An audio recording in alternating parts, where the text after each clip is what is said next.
Krishna Varan Ishaha Krishnam Shangopangastro Parshadam Jagaisham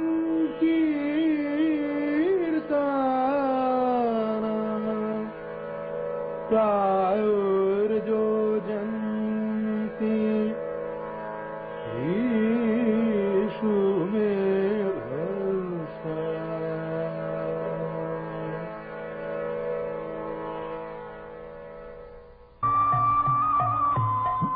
From high in the snowy Himalayas, the sacred river Ganges flows across the plains of India for 1,600 miles before it reaches Mayapur in Navadvip, West Bengal.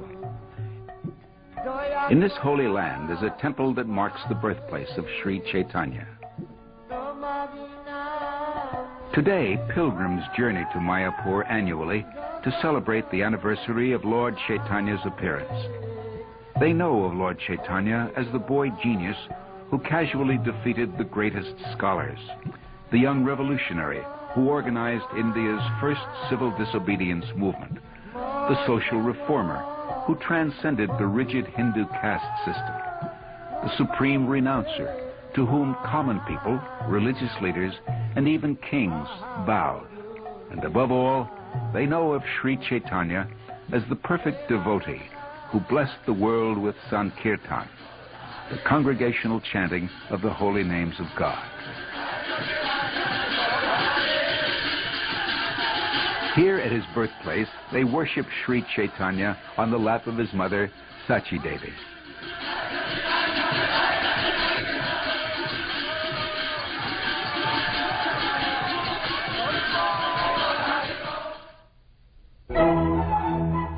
Century Europe. The Renaissance was turning people's vision from God to man, from religion to humanism, from a search for the self to a search for unexplored continents. But in India, Sri Chaitanya and his associates were to shift people's vision back to God and make God's love accessible to everyone.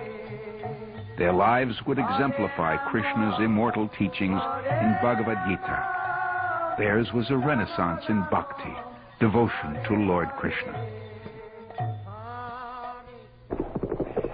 In the year 1202, Navadvip was the first city in Bengal to be captured by Muslim conquerors. Despite foreign rule, Navadvip's people, masters at their occupations, were blessed with wealth and happiness. Navadvip's fame as a center of learning attracted students and erudite teachers from various countries. But pride in scholarship and material opulence brought forgetfulness of spiritual culture.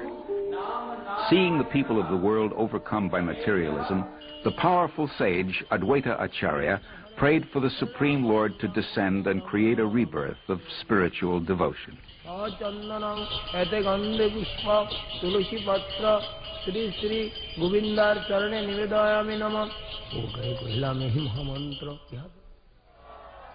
On the evening of February 18th, 1486, there was an eclipse of the full moon over India. Millions of Hindus stood waist deep in the holy rivers, jubilantly chanting the holy names of God. At this auspicious time, Sri Chaitanya was born.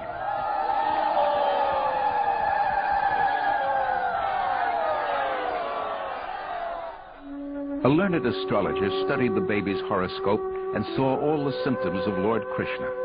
He declared, Nimai is destined to make the whole world peaceful. The child was called Nimai because he was born under a neem tree. Visitors noticed that Nimai's features strikingly resembled those of Lord Krishna. When the beautiful infant cried, only the loud chanting of Krishna and Hari would make him stop.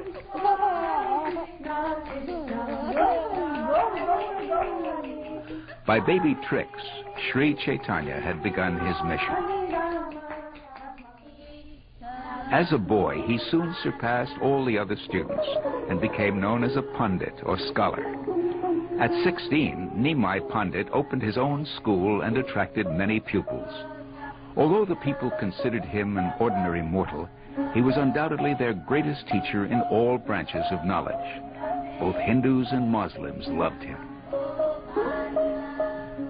By this time, Nimai was a householder. He and Lakshmi Devi had been attracted to each other from childhood and were married with great pomp and merriment.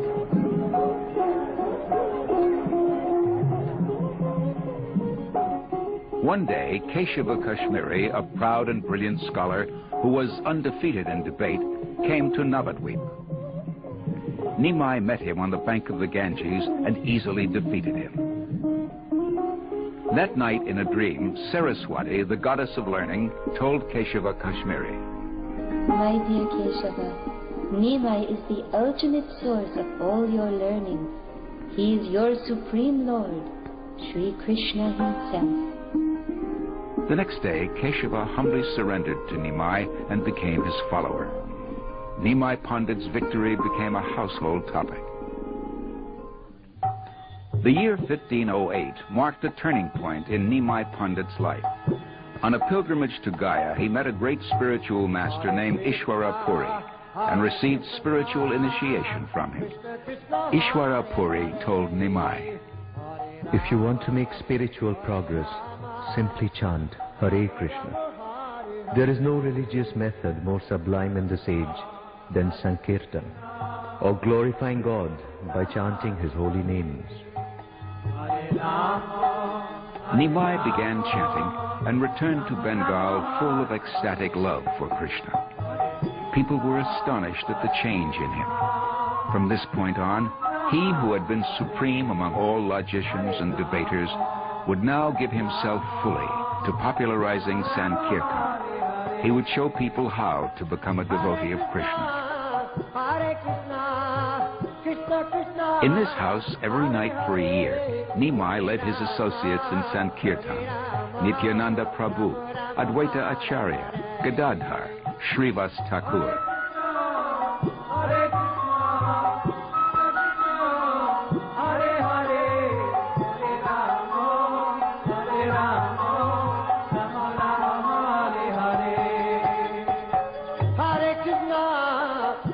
One night, Nimai revealed to his followers that he was the Supreme Lord Sri Krishna, the source of all incarnations. Thus, all the devotees became fully confident that Nimai was the Supreme Personality of Godhead. One of Nimai's associates was Haridas Thakur. Imbued with love of God, Haridas chanted Hare Krishna with implicit faith and purity throughout the day and night. But he was rejected by caste-conscious Hindus because of his Muslim birth. Nimai, however, recognized Haridas as an exalted devotee. Another close associate of Nimai was Nityananda Prabhu. Every day, Nityananda and Haridas went from house to house, asking everyone they met to chant the holy name of the Lord. One day, they approached Jagai and Madhai, two drunken brothers. The enraged Madhai attacked Nityananda with a broken pot. Nimai rushed to the spot and invoked his divine weapon to kill Jagai and Madhai. But Nityananda implored Nimai to extend his mercy. The brothers, moved by Nityananda's compassion, surrendered at Nimai's feet and gave up their sinful ways.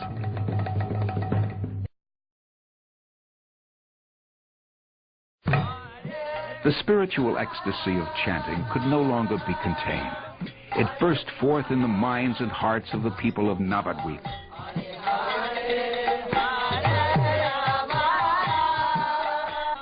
Some Muslims and even Brahmins were envious, however. They complained to Chand Qazi, the Muslim magistrate, and one night the Qazi raided a devotee's home, angrily broke a drum and declared, Next time someone chants, I will confiscate all his property. Nimai's response was bold and fearless. He quickly mobilized 100,000 people and led them in India's first civil disobedience movement. They soon reached the home of the Qazi, who only then realized the popularity of young Nimai's Sankirtan movement. After an extensive philosophical discussion, the Qazi was so moved by the truth and beauty of Nimai's teachings that he pledged, Neither I nor any of my descendants will ever again hinder this Sankirtan movement. Nimai's followers multiplied. His weapon was Sankirtan, and his miracle to turn materialists into pure spiritualists. Yet he occasionally displayed miracles of another type. One night, the son of Srivas Thakur died. Nimai restored the dead body to life. Why are you leaving us? He asked the boy. I live as long as I was destined. I am your eternal servant, a dependent living being. I must act according to your desire. Hearing this, everyone present became transcendently enlightened. Yet there were those who disdained the Sankirtan movement, thinking Nimai an ordinary man. To capture these critics in his network of love of God, Nimai severed his connection with family and home. In January 1510, Nimai accepted sannyas, the highest spiritual order, renouncing the world and humbly devoting his life to the service of Krishna. Because the order of sannyas was revered by the whole society, Nimai could then spread his movement more effectively. His childhood name was set aside, and he became known as Sri Chaitanya. The Lord's mother was heart-struck by her son's renunciation. He consoled her by agreeing to make his headquarters at nearby Jagannath Puri, the holy city in Orissa on the Bay of Bengal. With 4 others, Sri Chaitanya walked along the banks of the Ganges toward Puri, stopping on the way to visit temples and hear about the pastimes of Lord Krishna and his devotees. Finally, they came to Puri. On seeing the temple of Lord Jagannath, Sri Chaitanya immediately became ecstatic, and when he entered the temple, he was so overwhelmed with love of God that he fainted. Still unconscious, he was carried here, the home of Sarvabhauma Bhattacharya, a renowned scholar and logician of Puri. Here, the Lord regained consciousness and met Sarvabhauma for the first time. Sarvabhauma Bhattacharya had thousands of followers and was the personal advisor to the king of Orissa. Yet, after 1 week of discussions, the elderly Sarvabhauma realized that the absolute truth is not impersonal, but is Krishna himself. He became an ardent disciple of the 24-year-old Sri Chaitanya. The whole city was amazed. Thousands of people began to follow Sri Chaitanya, including the king himself. But the Lord did not stay to enjoy his fame. He left Jagannath Puri to propagate the chanting of Hare Krishna. He embarked on a 2-year, 4,000-mile walking pilgrimage to the holy places of South India. In one village, a devotee named Vasudeva, who was suffering from leprosy, went to see Sri Chaitanya. But Vasudeva arrived too late. Hopelessly disappointed, he fell unconscious. Suddenly, Sri Chaitanya returned and embraced Vasudeva, curing his leprosy. The Lord visited the Jayata Nrsimha temple and offered his respectful obeisances on seeing the half-man, half-lion deity of Lord Nrsimha in the temple.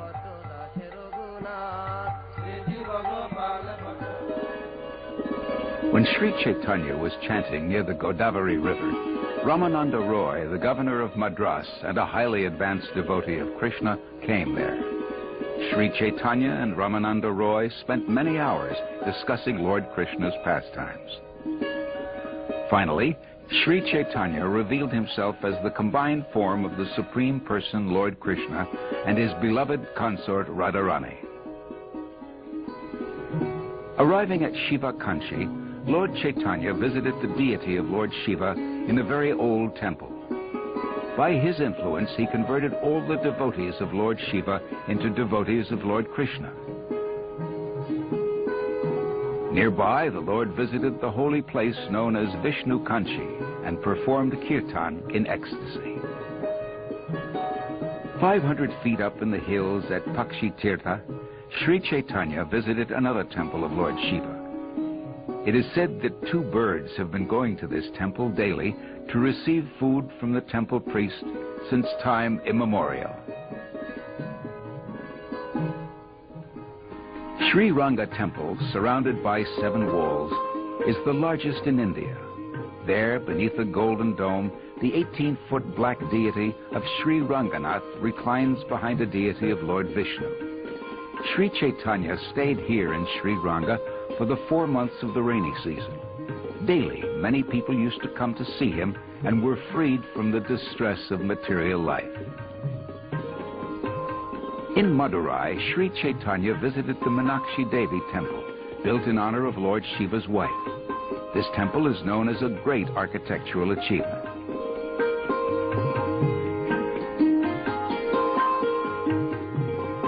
The Lord saw the Malaya Parvata mountain range at Cape Comorin, the southernmost tip of India. Then he headed north, back to Puri.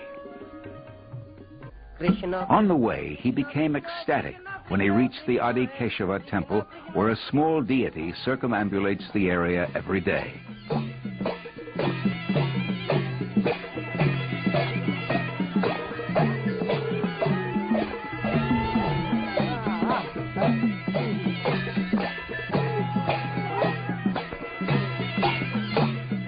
In this temple, Sri Chaitanya discovered a chapter of the Brahma Samhita, an important scripture that had long been lost. The Lord copied it and took it with him, considering it a most valuable jewel. The Lord arrived at Udupi, where Madhvacharya, the great devotee and spiritual preceptor, was born and lived. When the Lord saw Madhvacharya's deity of Lord Krishna, he became mad with ecstasy.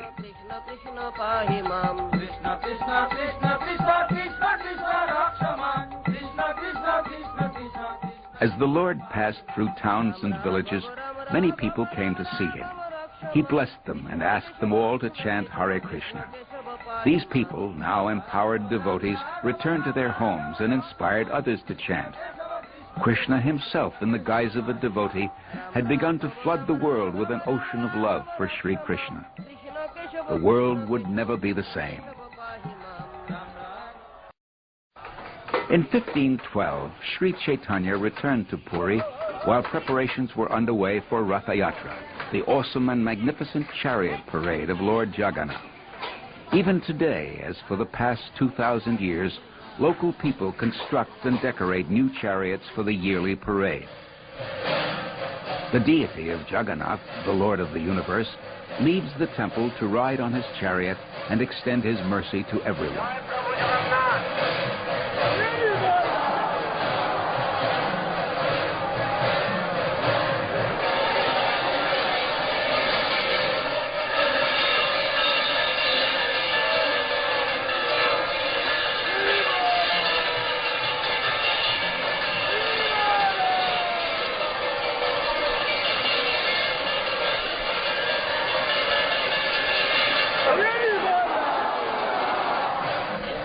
Accompanying Jagannath on similar chariots are his elder brother Balaram and his sister Subhadra.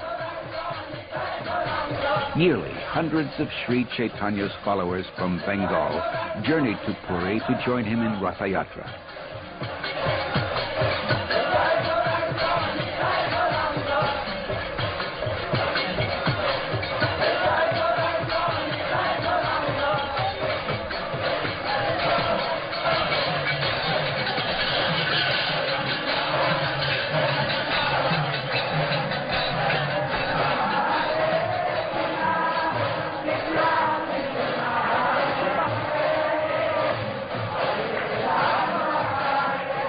Sri Chaitanya organized his devotees into 7 groups of chanters and placed them around the huge chariots. Even Jagannath himself was astonished by the dancing of Sri Chaitanya. He brought his chariot to a standstill to watch with unblinking eyes.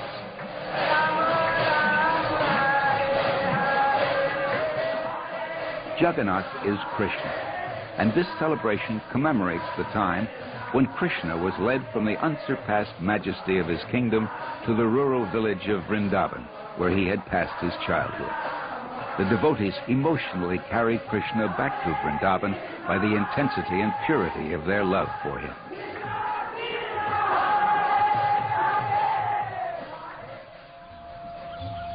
Vrindavan, where pure love for Krishna fills every heart. Sri Chaitanya had wanted to come here for years, and finally, early one autumn morning, he left Puri and headed west toward the land of Krishna. On the way, he passed through the forest of Jarikanda. Attracted by the Lord's deep love of Krishna, the wild animals gave up their old enmities and began to chant with him. The Lord had been absorbed in ecstatic love at Jagannath Puri, but that love increased 100,000 times as he wandered in the Vrindavan forest where Krishna had tended his cows.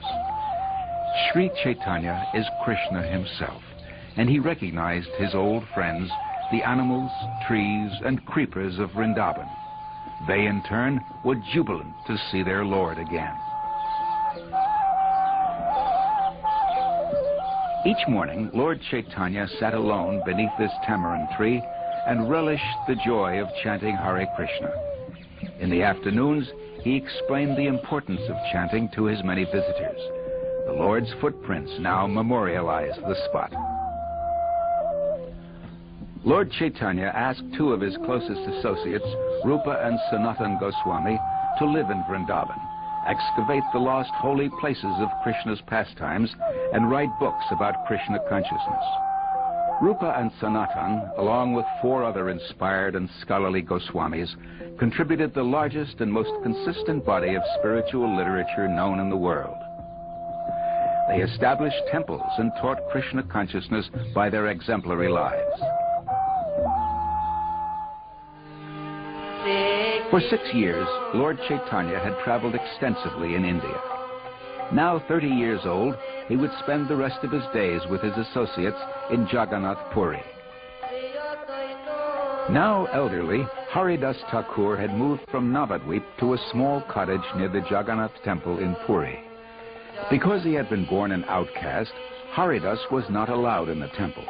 But Sri Chaitanya, who is Krishna himself, visited Haridas every day.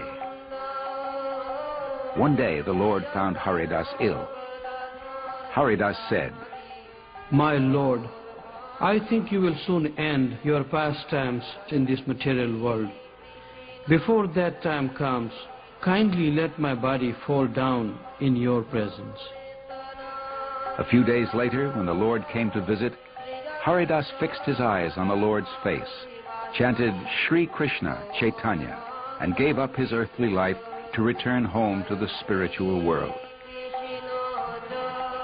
Out of love for this unparalleled devotee, Sri Chaitanya took Haridas's dead body and began to dance, while the entire city chanted Hare Krishna.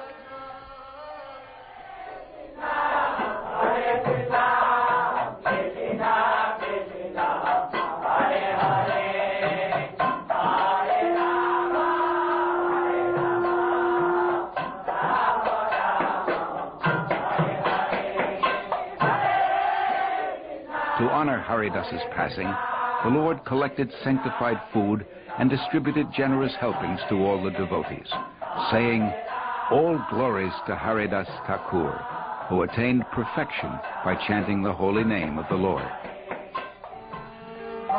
Sri Chaitanya stayed in Puri for 18 years. Each day he would chant and dance in the temple and instruct the countless people who came to him. At night he stayed in this room, called Gambira, where his sandals and water pot are enshrined today. Overwhelmed by the glorious sweetness of ecstatic love for Krishna, he experienced inconceivable transcendental emotions.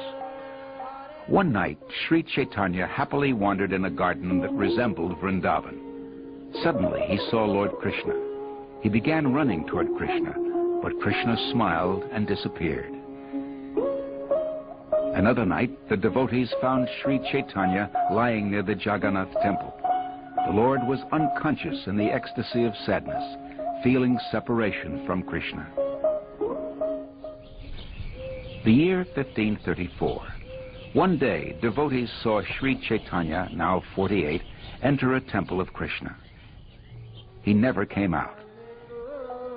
He had amalgamated himself with the deity of Krishna on the altar. Thus, the Lord concluded his pastimes on earth and returned to his eternal abode in the spiritual world.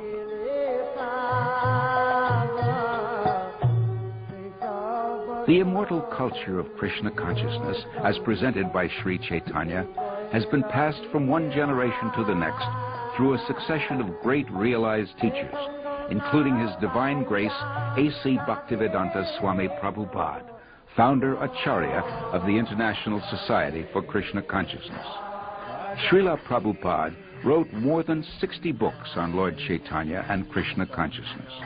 He founded schools, temples, and farming communities on 6 continents.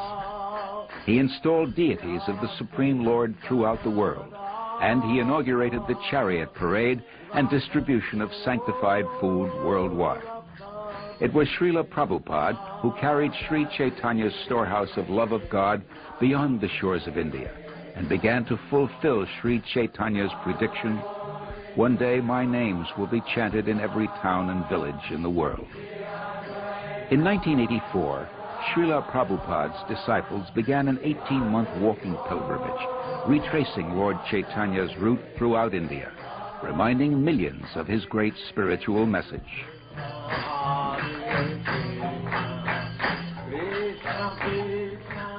Although Lord Chaitanya's followers wrote hundreds of books, the Lord himself left only 8 verses.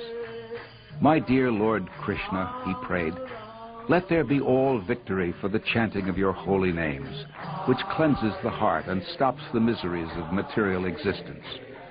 They are the prime benediction for all living entities, the life of all transcendental knowledge, and they enable one to taste full nectar at every step.